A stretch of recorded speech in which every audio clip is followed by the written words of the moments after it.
오늘 국민의힘이 이른바 윤석열 대통령의 퇴진 계획표 이걸 내놨어요. 한번 들어보시고 이어가 보도록 하겠습니다.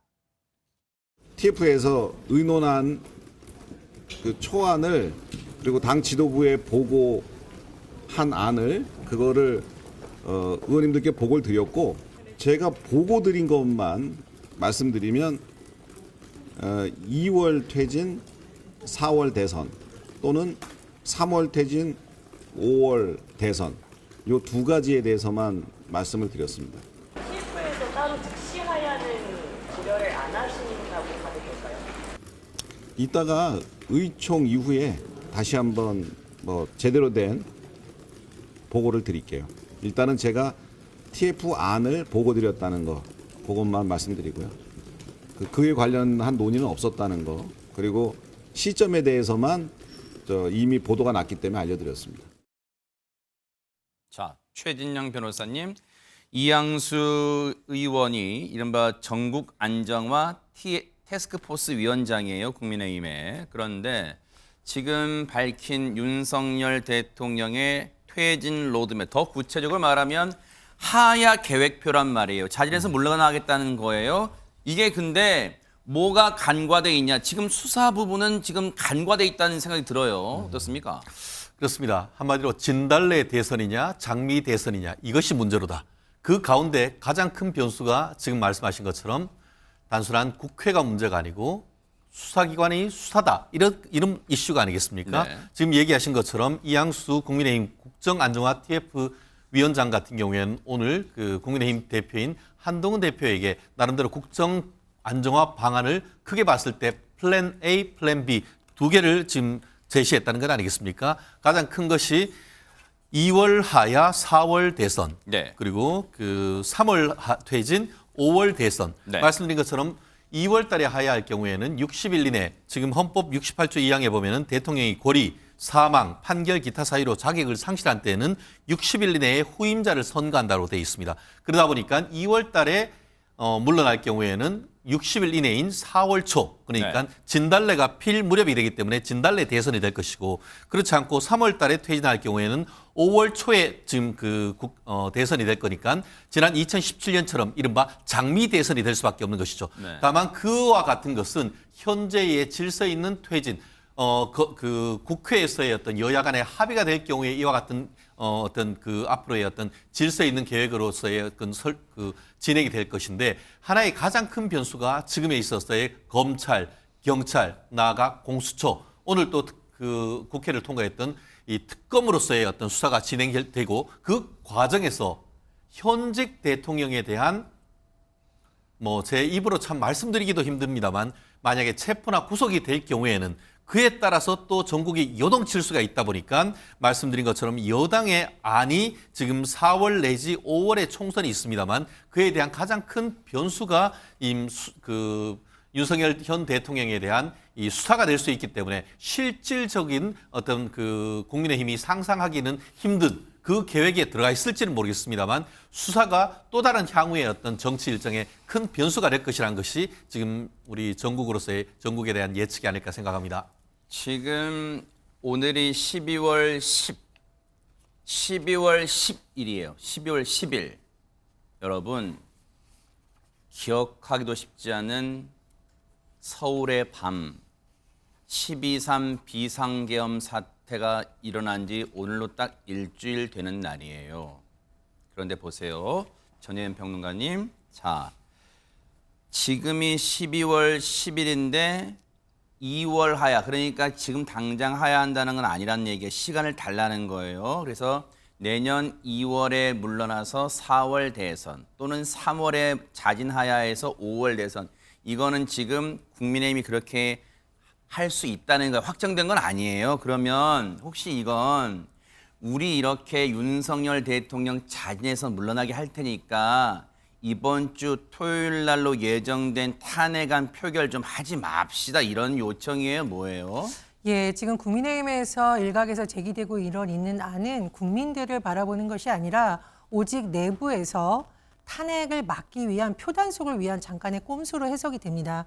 국민들은 윤석열 대통령이 더 이상 대통령직을 수행하기 어렵다라고 판단하시는 것으로 보이고요. 네. 많은 헌법 학자들도 윤석열 대통령에 대한 리스크가 해소되지 않는 상황에서 전국 불안정은 계속될 수 없다라고 입을 모으고 있습니다. 윤석열 대통령의 갑작스러운 비상계엄 선포와 그 이후에 전국의 대혼란, 군인들이 무장을 하고 국회로 들어와서 시민들에게 총을 겨누는 모습, 이것도 문제였고요.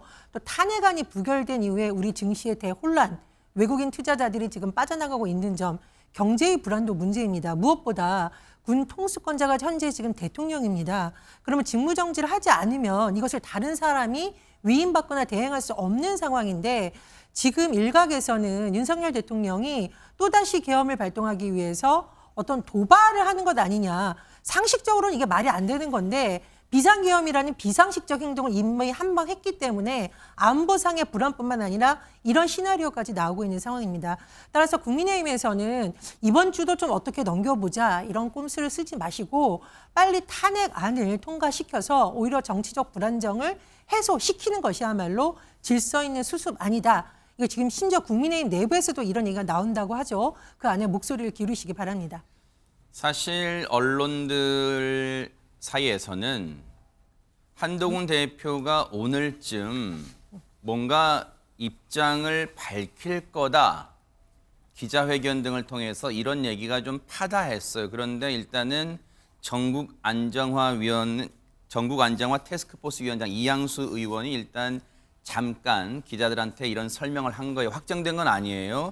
그러면 한동훈 대표 목소리를 듣고 싶은 거 아니에요, 언론들은. 즉 언론이 듣고 싶다는 얘기는 뭐예요? 시청자 여러분, 더 나아가서 국민들이 듣고 싶다는 거잖아요. 그래서 오늘 한동훈 대표 사실 엊그제 일요일 날 한덕수 총리가 공동 긴급 담화문 발표한 이후에 지금 거의 모습을 드러내지 않고 있잖아요. 그러니까 기자들이 따라붙을 수밖에 없잖아요. 오늘 모습 잠깐 보였어요. 그 모습 보시고 이어가 보도록 하겠습니다.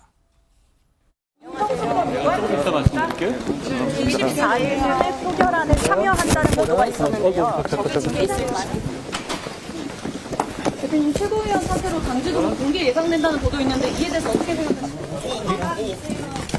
대표님 당 일각에서 대선 출마를 선언해야 된다는. 보신 것처럼 기자들이 물밀듯이 한동훈 대표의 출근길에 쫙 밀려드니까 잠깐 밀려서 그냥 잠시 이렇게 몸이 좀 굽혀지는, 이 수그려지는 그런, 숙여지는 그런 상황까지 빚어졌어요. 뭐 한동훈 대표가 뭐 내심 불쾌했을지는 모르겠지만 어쨌든 저런 상황까지 빚어졌는데, 지금 사실 이 셈법, 여야의 셈법은 과연 대선을 박성배 변호사가 언제 치르느냐, 이건 더 나아가서 국민의힘 입장에서는 이재명 대표의 5개의 재판 중에 어쨌든 대법원 확정심 나올 때까지 5개 중에 1개라도 어쨌든 그때까지 좀 시간을 끌어보자 하는 그런 요량이 좀 담겨 있습니까? 어떻습니까? 사실 여야가 즉각 탄핵과 질서 있는 퇴진으로 공방을 벌이고 있습니다만, 초미의 관심사는 차기 대선이 언제 치러지느냐입니다. 만약 오는 14일 토요일 대통령에 대한 탄핵 소추안이 그대로 의결된다면 대선은 전례에 비춰볼 때 내년 5월 중순을 넘기지 않을 가능성이 높습니다. 박근혜 전 대통령 탄핵 사태 예를 들어드리면 2016년 12월 9일에 탄핵 소추안이 국회를 통과했습니다. 그리고 2017년 3월 7일에 헌법재판소가 탄핵 결정을 했습니다. 즉 탄핵 소추안이 의결된 때로부터 헌법재판소의 결정기까지 약 3개월이 소요됐습니다. 그리고 대선은 탄핵 심판 결정이 이루어지고 60일 이내인 5월 9일에 치러졌거든요. 요약하자면 탄핵 소추부터 대선까지 151일이 소요됐습니다. 만약 5개월 뒤에 대선이 치러진다면 현재 상황에서 이재명 대표에 대한 확정 판결은 선고되지 않을 가능성이 매우 높습니다. 사실 이재명 대표가 지난달 15일에 1심 재판에서 공직선거법 위반으로 예상을 뒤엎고 상당히 중한형을 선고받았습니다. 피선거권 박탈형인 징역 1년에 집행유예 2년이 선고됐는데 5개월 뒤에 대선이 치러진다면 그 사이에 2심 대법원 판결이 나올 가능성이 거의 없습니다. 공직선거법상 2심과 대법원 모두 각 3개월 이내에 전심 판결 시점으로부터 선고하게 되어 있습니다만 훈시 규정이고 다른 사건의 전례에 비춰보더라도 6개월 이내에 대법원 확정 판결이 나올 가능성은 매우 낮기 때문입니다. 아니 근데 지금 박주희 변호사님, 시청자분들이 혼동스럽고 궁금하실 것 같아요. 뭐냐면 자, 지금의 이 5개월, 그러니까 대통령이 물러나고 5개월 이 시간표는 자, 탄핵이 이번 주 토요일 날 만약에 지금 분위기가 막 고조되고 있잖아요. 물론 여러분 뭐 탄핵이 될 거라고 확정되고 그렇게 말씀드린 건 아니고 오해는 마세요, 혹시.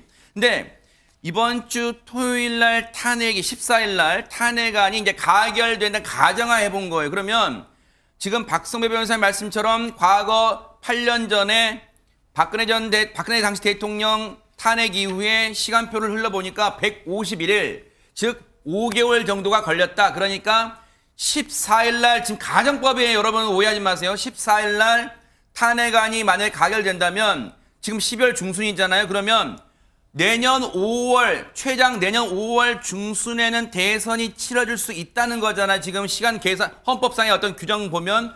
그러면 그 기간이 앞서서 잠깐 얘기 나왔지만 지금 이재명 대표의 1심 선고의 그 어떤 재판이든 대법원 선고 나오기 전에 대선이 치러질 수 있다. 여기에 국민의힘의 복잡한 셈법이 있는 거잖아요. 그러니까 물론 사법부가 그 대선 결과를 보고 판결에 뭔가 영향을 받을 거라고 단언할 수는 없지만 그래도 1%라도 가능성을 무시할 수 없지 않냐 이런 셈법이 깔려 있을까요? 어떻습니까? 네, 맞습니다. 국민의힘은 지금 표면적으로는 혼란을 최소화하겠다라는 부분을 표면적으로 내세우고는 있지만 사실은 속내는 말씀하신 것처럼 최대한 이 대선을 좀 늦추려는 마음이 있는 것 같습니다. 왜냐하면 말씀하신 것처럼 그 이재명 대표의 1심 선고가 사실은 지난달 11월 15일에 있었거든요. 아까 박성배 변호사님도 말씀을 잘 해주셨지만 공직선거법상 이 범죄는 항소심과 상고심은 3개월 안에 하도록 되어 있기 때문에 사실은 대법원 판결까지 6개월 안에 나오는 게 사실 법률상 규정에 따르면 맞습니다. 네. 하지만 사실은 현실적으로는 그렇게는 어렵고요. 그게 강제 조항은 아니잖아요. 그죠? 강행 규정은 맞습니다. 강행 규정인데 사실상 법원이 이 강행 규정을 어기고 있는 거죠. 네. 그래서 사실은 원래 원칙으로는 하는 게 맞는데 그게 사실 안 되는 거고요. 그렇기 때문에 최대한 국민의힘 입장에서는 이 조기 대선을 늦추는 시점을 최대한 늦춰서 혹시라도 모를 수 있는 이 대법원 선고를 좀 빨리 나올 수 있도록 하는 거고, 다만 민주당 입장에서는 빨리 탄핵을 처리를 한다라고 하면 만약에 이번 주 토요일에 말씀하신 것처럼 만약에 가결이 된다라고 하면은 대통령에 대한 직무정지는 바로 그날 이루어지는 거고요. 그러면 헌법재판소는 180일 이내에 이 탄핵 결정을 해야 됩니다. 이 박근혜 대통령 같은 경우는 90일 이내 했거든요. 사실은 법원의 규정은 180일 이내로 되어 있지만 워낙 국정에 혼란을 일으킬 수 있는 사안이기 때문에 헌법재판소에서도 이 사안을 가장 집중적으로 가장 중점적으로 볼 거기 때문에 이 180일보다 훨씬 더 빠른 시일 내에 사실은 결정이 나올 겁니다. 네. 그러면 사실은 민주당 입장에서는 더 대선을 빠르게 치를 수 있기 때문에 더 유리하다고 판단을 하는 거죠. 그래서 지금 여당과 야당이 지금 굉장한 수싸움을 하고 있는 거다. 이렇게 보시면 될 것 같습니다. 오늘 국민의힘이 내놓은, 물론 확정안은 아니에요. 이 두 가지 방안은 앞서 말씀드렸죠. 윤석열 대통령 앞에 놓인 3가지 갈래 중에 보세요. 뭐가 있냐? 탄핵, 구속. 자, 물론 이 표현을 불편하게 생각하시는 분도 계시겠지만 어쨌든 현실은 지금 수사의 칼날이 검경 공수처까지 향하고 있으니까 지금 어쨌든 구속 여부가 지금 선택지에 들어갈 수밖에 없는 거예요. 자, 다시 한번 선택지, 윤석열 대통령 앞에 놓인 선택지는 3갈래예요. 자, 탄핵, 이번 주 토요일 날 예정될 이 두 번째 탄핵안, 그 탄핵, 그 다음에 지금 국민의힘이 오늘 내놓은 하야, 그리고 3번째 수사 결과에 따른 구속, 그 3가지 갈래가 있는 거. 근데 보세요. 오늘 내놓은 건, 국민의힘 내놓은 건 하야예요. 하야에 방점 맞춘 건데, 아까 제가 말씀드렸죠? 여기에는 뭐가 빠져있냐, 어떤 가정이 빠져있냐. 이번 주 토요일 탄핵, 그리고 검경 공수처의 수사에 따른 구속 여부, 이게 빠져있단 말이에요. 그래서 지금 분위기가 심상치 않게 국민의힘 내에서는 흘러가고 있어요. 당 분위기가 심상치 않아요. 오늘 나왔던 국민의힘 의원들의 얘기 쭉 한번 들어보시고 이어가 보도록 하겠습니다. 어쨌든 대통령은 결자 해지의 마음으로 오늘 이 시간에 하면 제일 좋겠지만 아마 그 정도의 배짱은 없을 거라 보고 저는 적시 하야하는 것이 가장 좋은 해결책이고 탄핵보다 더 강한 저는 해결책이라 그래 봅니다. 조기 퇴진이라는 것은 좀 더 적시성이 있어야 된다. 그런 차원에서 2달은 좀 너무 길지 않을까 하는 생각이고 이번 주 중에 만약에 퇴진하지 않게 되면은 토요일 날 저는 어쨌든 탄핵의 방식으로라도 정국 정지를 시켜야 된다 그런 입장입니다. 토요일 탄핵안 표결에 네. 이제 당연히 참여하겠다라는 얘기도 있던데. 글쎄 그거는 이제 당론화 시키는 것보다는 이제 자유투표에 맡기는 것이 분명하지 않을까 하는 생각. 전 반대합니다. 뭐 한동훈 대표의 뜻이 뭐 조기 하야를 담아내겠다, 뭐 그래서 오늘 중으로 발표하겠다, 뭐 내일 발표하겠다, 뭐 이런 얘기가 있는데 저는 조기 하야 반대합니다. 이후에 조경태 의원님은 대통령이 즉시 하야해야 한다고 말씀하셨는데 관련해서 좀 의견이 모이셨을까요? 저희 중진들 중에서 즉시 하야를 이야기하신 분은 없었던 것 같습니다. 네. 조금 생각의 결이 다른 것 같습니다. 진윤계 의원들은 조금은 좀 인식이 좀 더 안이하다라는 느낌. 좀 이 전국 이 사태를 보는 시각이 조금은 국민들이 보는 시각하고 좀 차이가 좀 많다. 온도 차가 너무 크다 이런 생각합니다. 글쎄요. 나경원 의원은 조경태 의원을 중진으로 생각 안 하는가요? 지금 중진들 중에는 하야를 얘기하는 사람이 없다고 하네요. 어떻게 봐야 돼요? 애써 무시하는 건가요? 어떻습니까? 당 내에 여러 가지 일단 의견이 나오는 것 같습니다. 어쨌든 민주당은 뭐 이재명의 민주당이라고 할 만큼 사실상 단일한 목소리로 지금 내고 있는 반면에 국민의힘 같은 경우에는 굉장히 다양한 목소리, 어떻게 보면 다원적 사회에서 다양한 목소리를 나오는 것은 너무나 당연한 것 같은데요. 다만 너무 안일한 것이 아닌가. 지금 저런 식으로 해서 내부적인 그 노선 투쟁이라고 보일 그런 행동을 하는 것이 맞는지에 대해서는 상당히 의문이 아닌가. 개별 의원이 헌법기관으로서 의견을 나타내는 것에 대해서는 뭐 그것을 막을 수는 없습니다. 하지만 그럼에도 불구하고 이와 같은 비상상태에서 당이 각자의 어떤 중진이라고 해서 각각 목소리를 내는 것에 대해서는 저는 개인적으로 좀 자제해야 되는 부분이 있다라고 생각을 합니다. 실질적으로 지금 국정안정 TF가 나름대로 플랜 A, B를 지금 보고를 하고 있고 네. 그에 대해서 지금 의원총회를 통해서 어떤 안을 만들어내는 상황이라고 한다고 하면은 의원들이 각자의 생각이 있다 하더라도 의사표시는 조금 진중하게 가는 것이 저는 맞다라고 보는데요. 어쨌든 지금 그 외부적으로 드러난 의견을 봤을 때는 한마디로 즉각적인 어떤 그 탄핵 내지는 즉각적인 하야 이런 부분을 그 의견을 말하는 부분이 있는 반면에 지금 만약에 그 즉각적인 그 탄핵이나 즉각적인 어떤 하야를 할 경우에는 추후에 어떤 정권 그 우리 국정 안정화 프로그램에 상당히 문제가 있을 수 있기 때문에 적어도 상당히 많은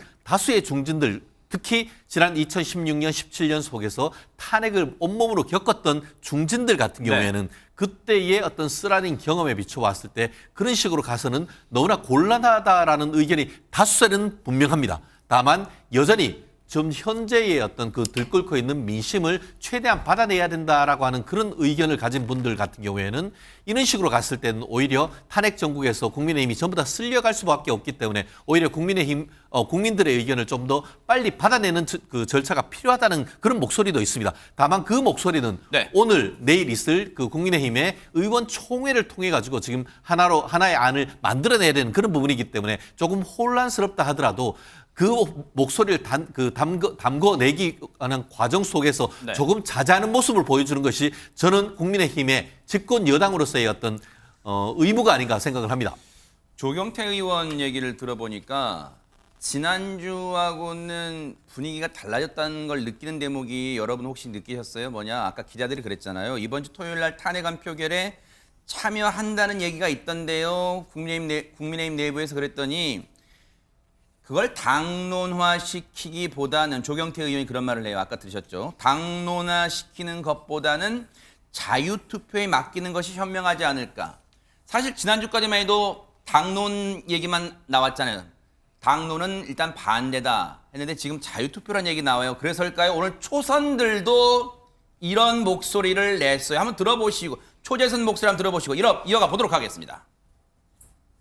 저는 적극 표결에 참가해서 적극 찬성할 생각이고 뿐만 아니라 저희 국민의힘의 동료 의원들에게도 적극 참여와 적극적인 표결 찬성을 독려할 계획입니다. 확실히 말씀드릴 수 있는 것은 중진 선배님들의 의견은 중진 선배님들의 의견이신 거고 그것이 초재선의 모든 의견을 압도하는 건 아니고 또한 표결은 저희가 참여해야 된다라는 의견이 다수 있기 때문에 지난번처럼 마치 당론처럼 표결에 불참하는 일은 없을 겁니다. 사실 앞서 배현진 의원은 이제 지금 재선 의원입니다. 배현진 의원은 SNS에 이번 주 토요일에 표결에 참여한다고 공개적으로 밝히긴 했어요. 근데 박주희 변호사님, 지금 중진들의 의견은 중진들의 의견이고 초재선 의원들의 의견은 따로 있다. 근데 표결에 참여하겠다. 근데 찬성이라는 말은 안 했단 말이에요. 이게 묘한 뉘앙스 분위기가 좀 감지되는데 일단 어떨까요? 일단 국민의힘은 사실 지난주까지는 당론이라는 게 있었죠. 탄핵에 반대한다는 게 당론이었는데 이제는 뭐 오늘만 봐도 계속 점점 이제 좀 자중질환의 모습을 좀 보이고 있습니다. 그 이유가요. 사실 지난 표결에 보였던 이 국민의힘의 태도 때문인데요. 그때 아예 국민의힘의 의원들이 사실 안철수 의원 빼고 그리고 나중에 들어갔던 김혜지 의원 빼고 다시 표결에 불참하는 모습으로 반대를 했잖아요. 네. 이 부분에 대해서 많은 국민들이 실망을 했고요. 실망을 넘어서 이제 분노의 모습을 보이고 있는데요. 네. 더구나 이제 얼마 전에 이제 김용현 전 장관에 대해서 구속영장이 청구됐는데 구속영장 청구서에 어떻게 기재가 되어 있냐면 윤 대통령과 공모해서 내란죄를 범죄를 저질렀다라는데 네. 뭐 그 지금 구속영장 청구만으로는 아직 유죄를 단정할 수는 없지만 네. 앞으로 이제 수사를 받아야 되는 대통령을 옹호한 거 아니냐, 그러니까 국민을 버리고 대통령을 탁한 거 아니냐 이런 비판이 계속 나오고 있습니다. 그러다 보니까 이제 초선 의원들을 중심으로 표결에 참여하겠다. 그리고 적어도 이거 찬성을 하겠다는 의사들이 좀 점점 보이고 있는 것으로 해석이 됩니다. 네. 지금 분위기가 국민의힘 입장에서는 상당히 긴장할 수밖에 없는 게 보세요. 왼쪽에 탄핵 찬성표 예고를 보세요. 안철수 의원은 이미 지난번에도 탄핵 찬성표를 던진 것으로 이제 언론 보도, 본인도 그렇게 뉘앙스로 얘기했고, 그리고 김예지 의원 지난번에도 이 탄핵안에 이 표결엔 참석했죠. 혼란 막는 건 탄핵 부결만 있지 않다. 뭔가 뉘앙스가 찬성 쪽이죠. 김상욱 의원은 아예 오늘 지난번 때는 울면서 투표는 참여했지만 당에 소속된 몸이기에 반대표를 던졌다고 했는데 오늘 얘기에서는 아예 찬성표를 던지겠다고 했어요. 그럼 일단 3표가 된 거예요. 그러면 박성배 변호사님, 여기 말고도 만약 자유투표가 된다면 지금 어찌 될지 지금 국민의힘 지도부가 장담할 수 없는 상황으로 흘러가는 것 같아요. 자유투표에 돌입하게 된다면 국민의힘 의석수가 102석으로 알고 있는데 그중 108석입니다. 108석으로 알고 네. 있는데 그중에서 10표 적어도 20표 정도까지도 찬성 의견이 나올 가능성이 상당히 높아 보입니다. 오늘 통과된 상설특검 법안에 대해서도 국민의힘 의원 상당수가 찬성한 것으로 보여져서 네. 자유투표로 가게 되면 사실 탄핵 가결 가능성이 급속도로 높아지게 됩니다. 네. 이런 상황에서 여권 원로라고 할 수 있는 국민의힘 상임고문단 회장 정의화 전 국회의장이 후배 의원 30명에게 문자를 보내게 됐습니다. 그 요지가 윤석열 대통령 탄핵안 표결에 동참하라는 호소인데 그 문자 메시지 내용을 구체적으로 살펴보면 대통령이 내란죄로 입건된 상황에서 탄핵으로 가는 길이 외통수로 보인다. 즉 패배를 막을 수 없는 수로 보인다. 다음 탄핵안이 올라오면 당 차원의 대국민 사죄와 함께 헌법 정신에 맞게 투표하는 것이 유일한 전공법으로 보인다. 즉 투표하라는 호소입니다. 네. 정의화 전 의장 한 언론과의 통화에서 국민의힘 의원들 지난 표결에 불참했던 건 시간적 여유가 없다 보니까 생각과 의견을 모으려다 불참한 것으로 이해하고 이번에 다시 상정되면 네. 헌법 정신에 따라 투표하는 것이 좋겠다는 의견을 전달했다고 설명했습니다. 혹시 그 속보 내용이 있어요? 오늘 상설특검에 찬성표가 200 몇 명 나왔는데 그거 한번 수치만 알려줘. 수치만. 나중에 그 기사 보고 알려줘. 왜냐하면 지금 박성배 변호사 굉장히 중요한 얘기를 한 게 물론 이 상설특검에 찬성한 인원의 그 이탈표가 최진영 변호사님. 네네. 이번 주 토요일 날 물론 아직 발의가 된 건 아니에요. 오늘까지는 정기국회 회기니까 오늘 발의할 수는 없고 내일 이제 새로운 회기 임시국회 회기가 있으니까 내일 발의한다는 거예요. 지금 민주당 야당이. 그럼 내일 발의가 되면 아마 목요일 날 본회의 보고해서 지난주와 똑같은 그런 방식으로 토요일 날 표결이 있을 거라는 거예요. 근데 오늘 상설특검 이 국회 본회의를 통과했는데 거기에 찬성이 200명이 훨씬 넘었어요. 그러면 보세요. 야당이 모든 민주당 170명 170석 포함해서 192석에 야당이 똘똘 뭉쳤을 때, 근데 오늘 200석이 넘었다는 거는 국민의힘에서 지금 상설특검에 찬성하는 이른바 야당 입장에서 보면 소신표고 국민의힘 입장에서 보면 이탈표란 말이에요. 상당히 많았다는 거예요. 이건 그렇다면 이번 주 토요일 날 예정돼 있을 탄핵안 표결 장담할 수 없다는 거예요. 자유투표라고 한다면. 그렇습니다. 지금 제가 확인한 바로는 오늘 그 윤 대통령에 대한 상설 특검에 찬성하는 표가 210표입니다. 네. 그러면은 범야권 192표를 빼면은 여권에서 이탈표가 18표가 나왔다는 겁니다. 네. 그것은 지난번 그 10월 4일 날 새벽 비상계엄 해제 요청을 했을 때에 구체적으로 참석해서 해제를 해야 된다라고 찬성을 했던 국민의힘 투표 18석과 일치하는 것입니다. 공교롭게 딱 일치하네요. 네, 공교롭게도 딱 일치합니다. 네.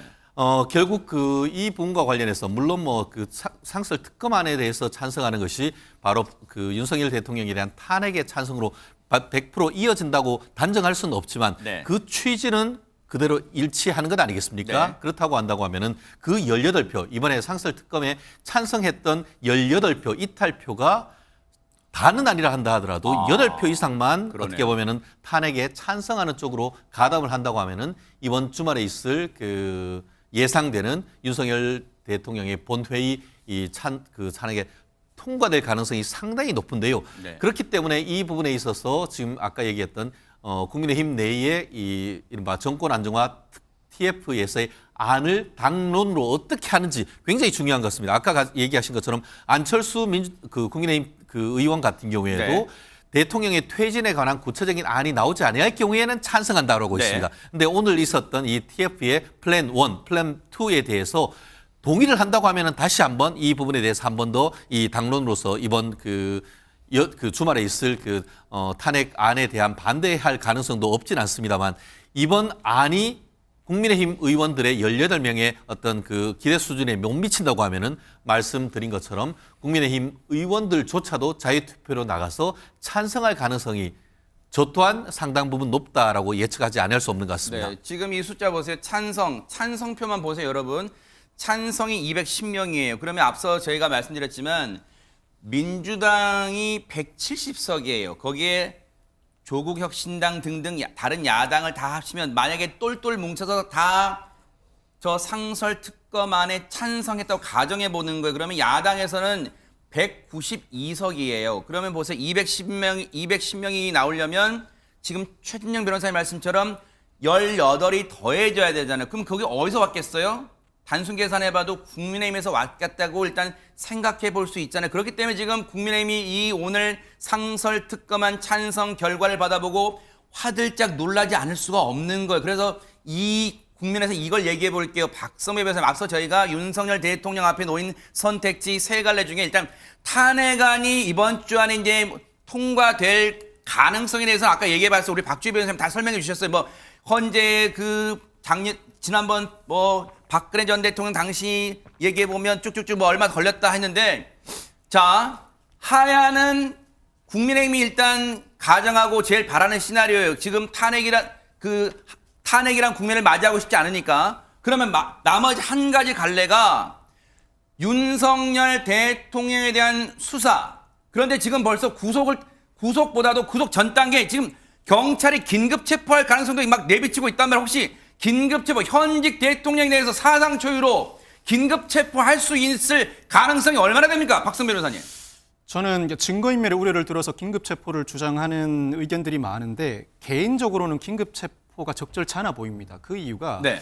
긴급 체포는 중범죄를 저질렀음을 전제로 해서 도주의뢰나 증거인멸의 우려가 있는 경우에 행할 수 있습니다만 대전제는 법원으로부터 영장을 사전에 발부받을 수 있는 시간적 여유가 없음을 전제로 합니다. 그런데 윤석열 대통령에 대해서 법원의 체포영장을 사전에 발부받을 수 있는 시간적 여유가 없다고 볼 것인가?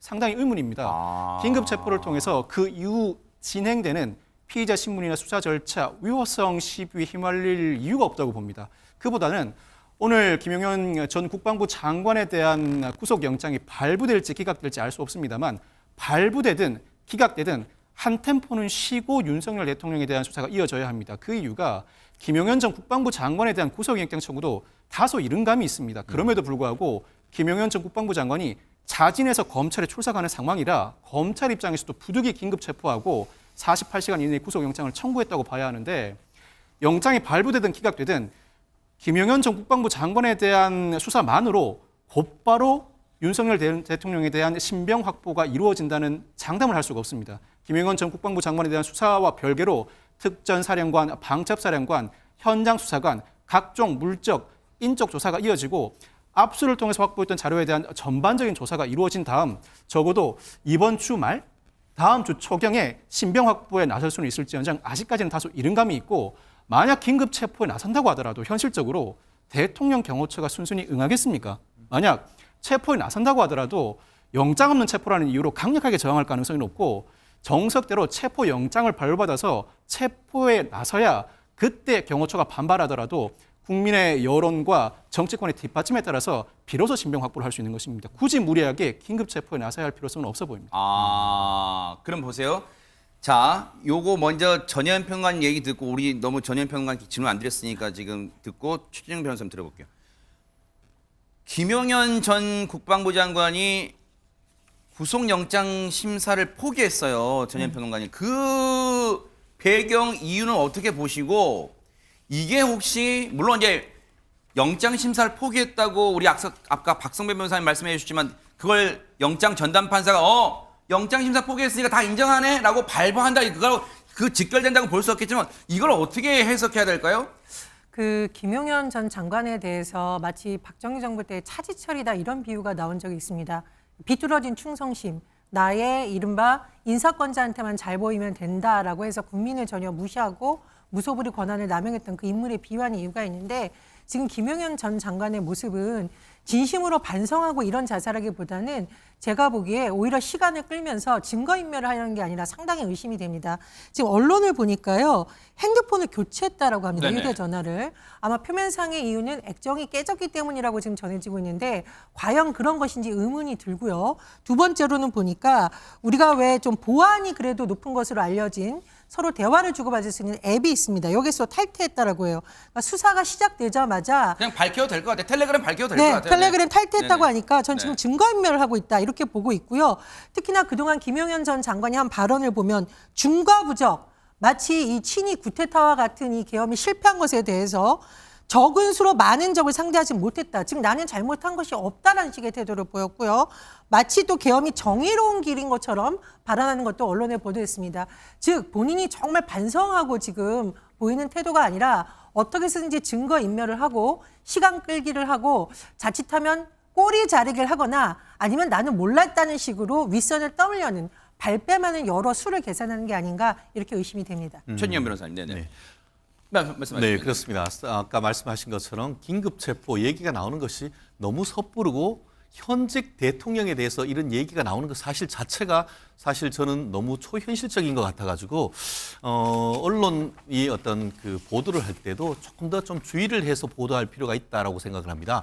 박성미 변호사님이 너무 정확하게 잘 말씀하셨고요.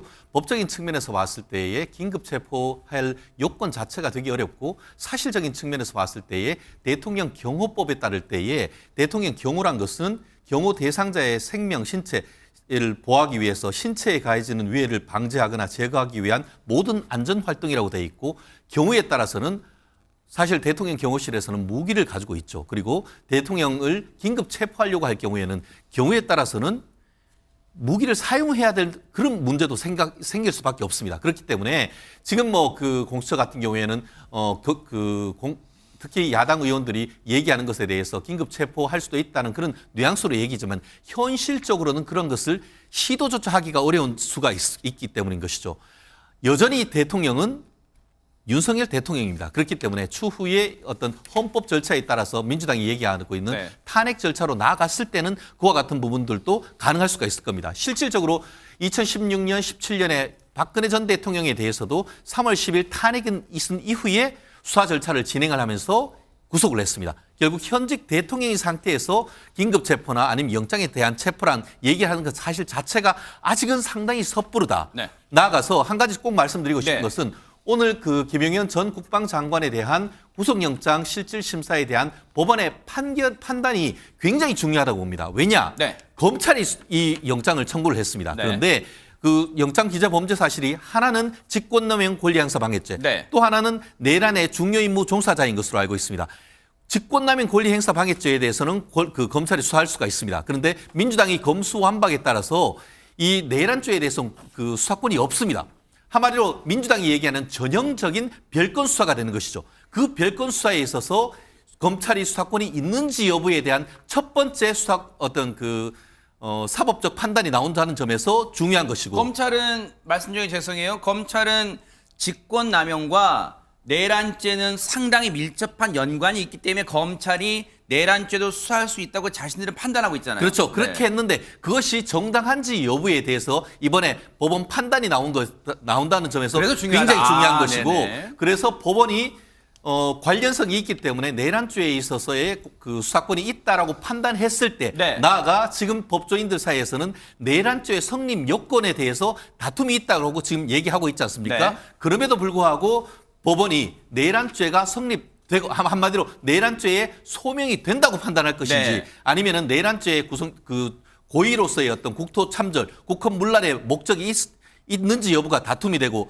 폭동인지 여부에 대해서 다툼이 있기 때문에 내란 범죄 성립 여부에 대해서 다툼이 있다는 취지로 해서 그런 부분을 인정하지 아니할 수도 있는 겁니다. 네. 결국 내란 성립 여부에 대해서도 사법부의 첫 번째 판단이 나오는 부분이기 때문에 오늘 있을 그 김 전 장관에 대한 영장실질심사의 인용 내지 기각 이유가 윤석열 대통령에 대한 어떤 수사의 정당성, 나아가 내란죄의 성립 여부에 대한 어떤 나름대로의 앞으로 사법부의 판단에서 영향을 미칠 수 있기 때문에 네. 굉장히 이번 오늘의 어떤 사법부의 판단이 중요하다. 네. 그 말씀 드리지 않을 수가 없습니다. 그러면 지금 보세요. 박주희 변호사님. 사실 초미의 관심은 앞서 여러 가지 이제 세 가지 갈래길 계속 말씀드립니다.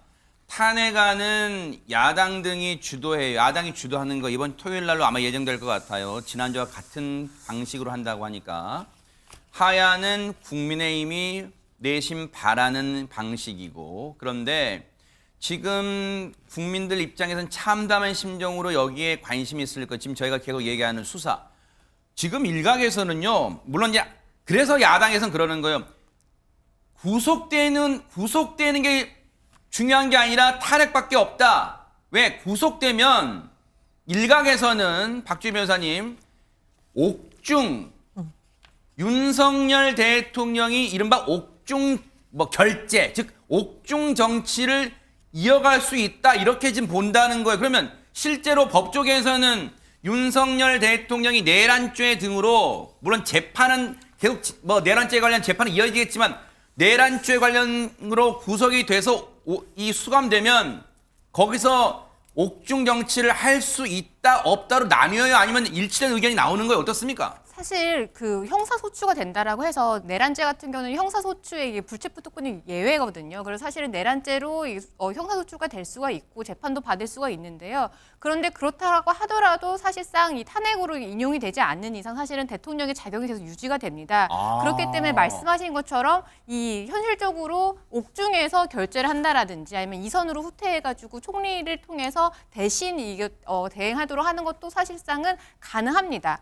하지만 그게 얼마나 국민들에게 설득력이 있고 정당성이 받아들여질지는 사실 의문입니다. 네. 왜냐하면 사실은 이 구속이 되었고 수사를 받는다라는 거는 범죄 혐의가 있다라는 거잖아요. 범죄 혐의가 있는 대통령이 과연 정치를 하고 국정을 논의를 하는 게 과연 국민과 국가를 위해서 과연 옳은 것인가? 이 부분을 네. 과연 국민들이 받아들여 주실 것인가? 그 부분은 사실은 별개의 문제인 거죠. 네. 근데 박성배 변호사님 갔다가 올게요, 최진희 변호사님. 박성배 변호사님. 근데 오늘 이제 한 언론 보도를 보니까 물론 박주희 변호사님은 그 상황에서는 탄핵으로 대통령의 자리에서 파면된 게 아니기 때문에 옥중 정치, 예를 들어서 군 통수권도 행사할 수 있겠다라고 그런 가능성을 제기하셨지만 오늘 한 언론 보도를 보니까 법조계의 의견이 분분한 것 중에 뭐냐, 만약에 윤석열 대통령이 내란죄로 체포, 더 나아가서 구속이 되면 이 상황이 대통령의 이른바 권위나 사고, 그중에 사고 상태에 해당하기 때문에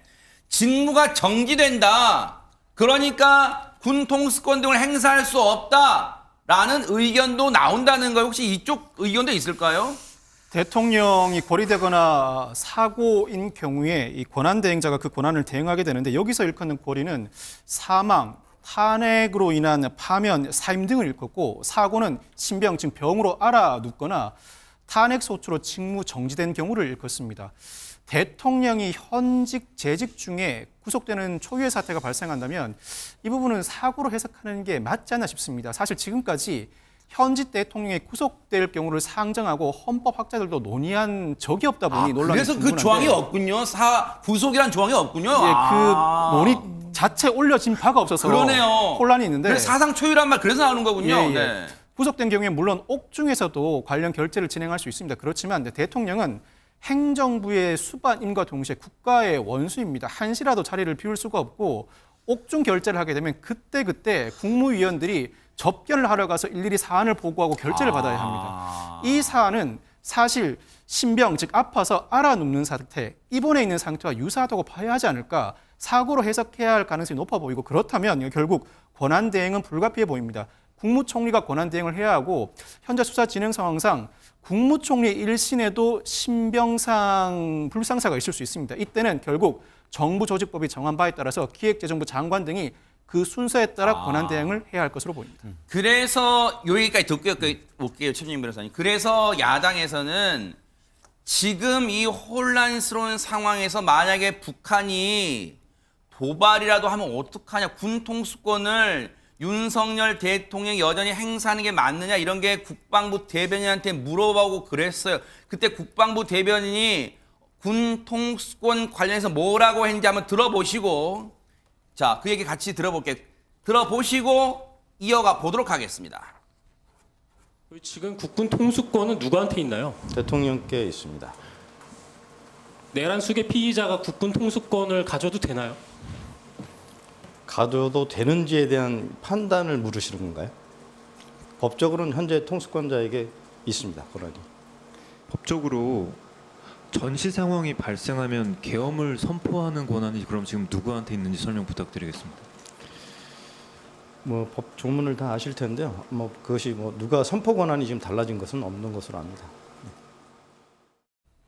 들으신 것처럼, 그리고 보신 것처럼 전하규 국방부 대변인이 상당히 곤혹스러워요. 왜?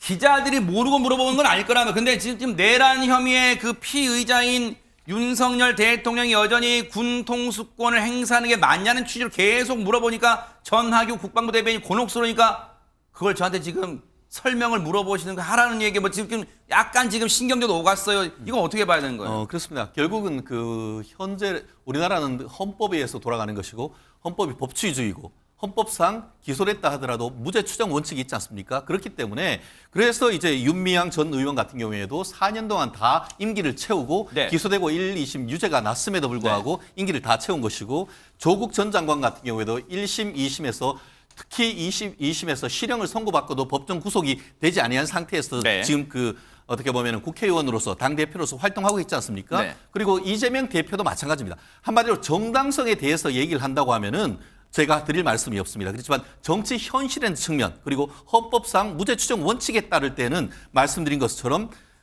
지금 대통령은 윤석열인 것은 맞습니다. 저 또한 대통령을 찍었지만 윤석열 대통령을 지금으로서는 지지하진 않습니다. 그렇지만 법조인으로서 말씀드린 거기 때문에 이해하고 들으신다고 한다고 하면은 말씀드린 것처럼 무죄 추정 원칙이 있기 때문에 설령 구속이 됐다 하더라도 유죄가 확정되지 아니한 상태에서는 사고로 보기 어려운 것이 현실적으로 지금 아까 제가 처음에도 말씀드린 것처럼 사고란 것은 형사 판결에 의해서 유죄가 확정된 케이스, 그런 식으로 해서 실질적으로 했을 때 고리가 됐다라고 헌법은 표시를 하고 있습니다. 그런데 구속이 된 케이스를 사고로 볼 것이냐에 대해서는 논란이 있기 때문에 과연 논란이 있는 사람을 스스로 본인 의사와 어떤 그 관계없이 직무에서 배제할 수 있는 것은 사실은 쉽지 않은 것이죠. 말씀드린 것처럼 그렇기 때문에 대통령에 대해서 지금 민주당 같은 경우에는 탄핵만이 답이다라는 것이 그런 부분 아니겠습니까? 탄핵이 된다고 할 경우에는 직무가 정지가 되고 결국 헌법에 의해 가지고 직무 대행 체제로 가는 것은 너무나 명확합니다. 하지만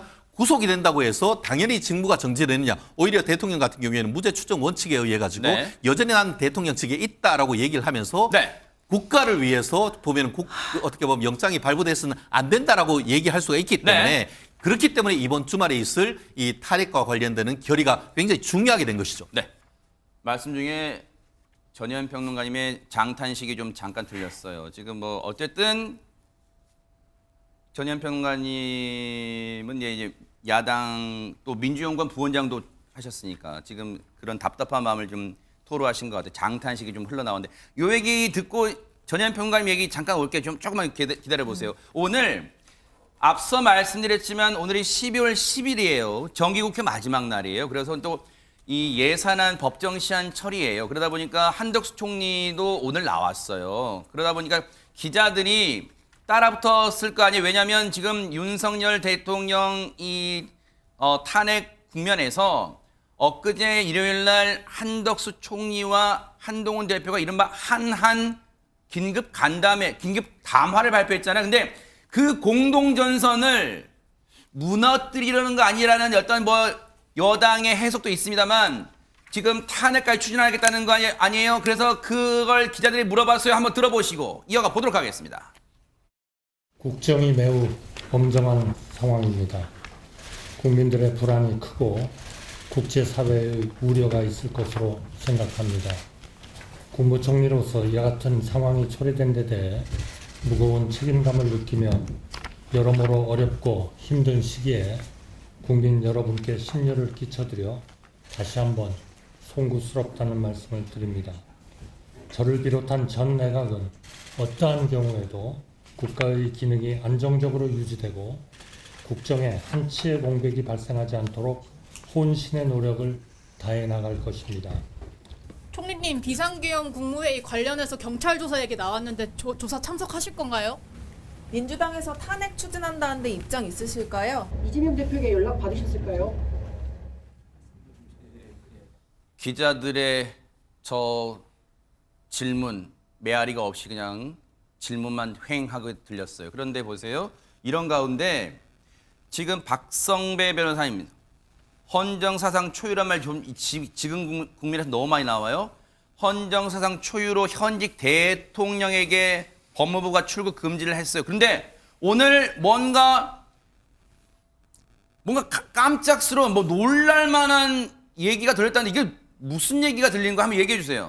군인권센터가 자료를 배포했는데 그 주장에 따르면 오전 10시경에 공군 1호기 즉 대통령 전용기가 서울공항을 이륙한 사실을 확인했다.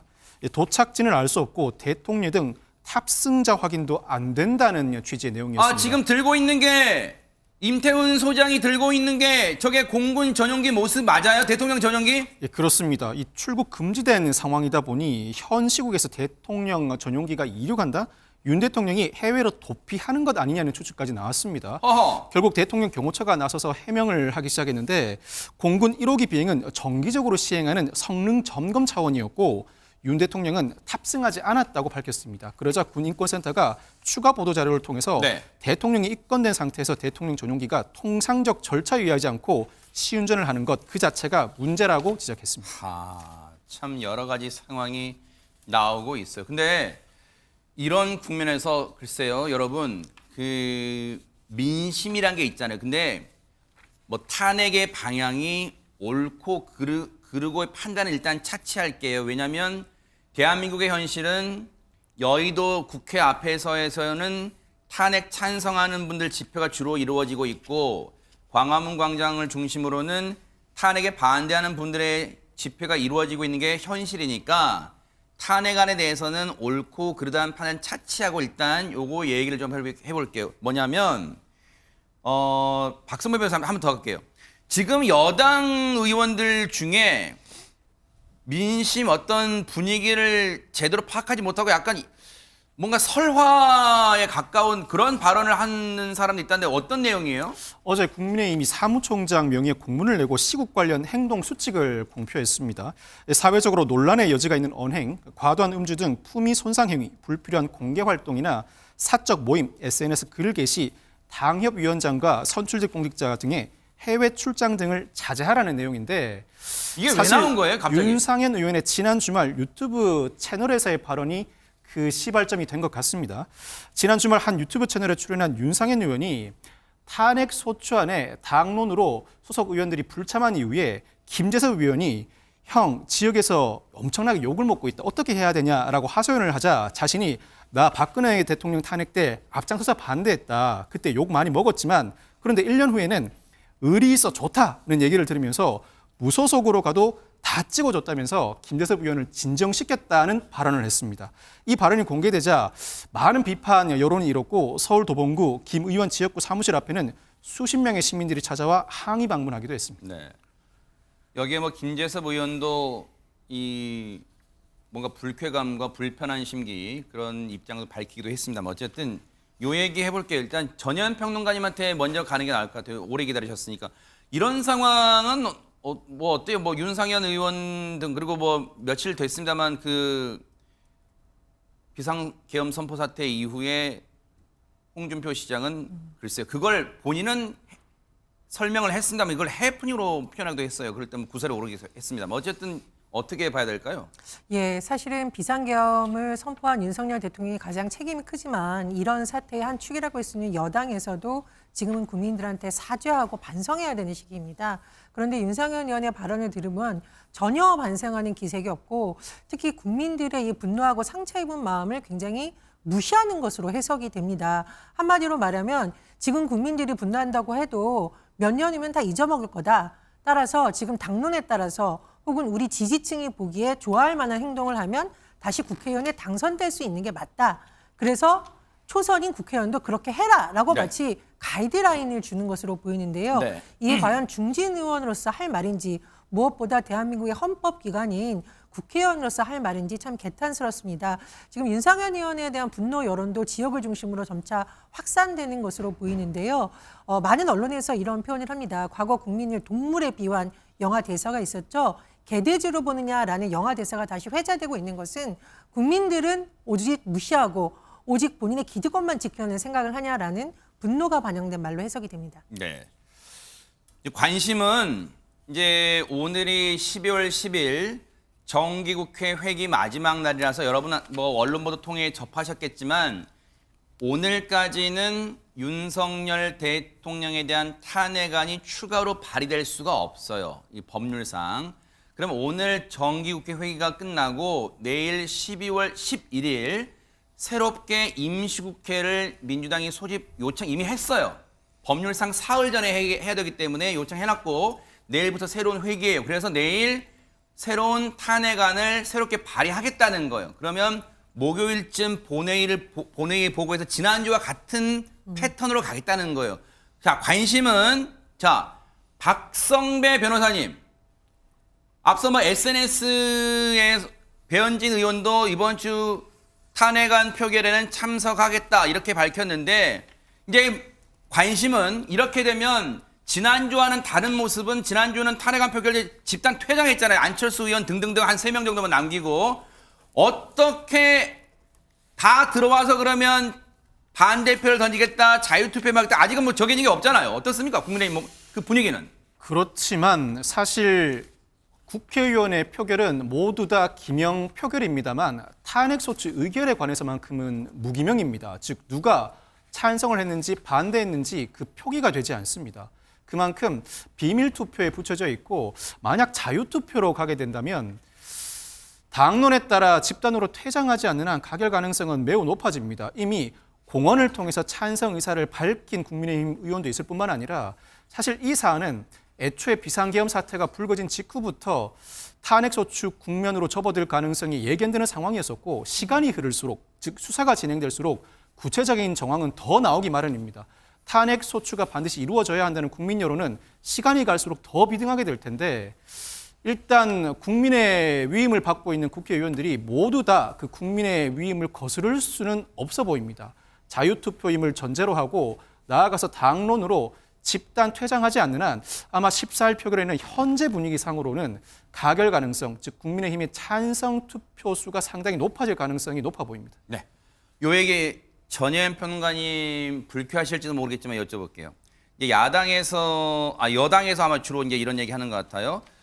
이렇게까지 야당이 탄핵의 속도를 내고 이른바 속도전으로 밀어붙이는 데에는 앞서 잠깐 우리가 초반에 그 얘기 했습니다만 이재명 대표의 사법 리스크 전에 대법원 확정 판결 전에 대선을 치르고 더 나아가서 이재명 대표 대통령 당선 이 시나리오를 뭔가 완성해야 된다는 어떤 조바심이 있는 거 아니냐 이런 지적과 의견이 나오고 있습니다. 어떻습니까?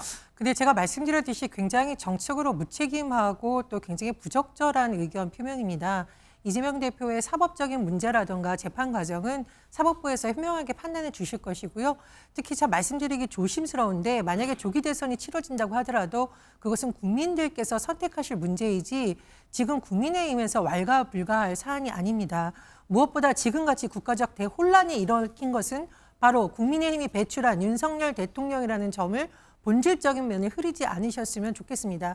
또 한 가지 말씀드립니다. 네. 국민의힘 얼마 전까지 지도부 회의할 때 뒤편에 이게 우리가 이제 백드롭이라고 하는데요. 네. 경제와 민생을 살린다는 식으로 적혀 있었죠. 네. 지금 상황에서 어떻게 경제와 민생을 살리겠습니까? 네. 보수가 매일 중요시하는 안보 지금 최대 위기에 놓여 있습니다.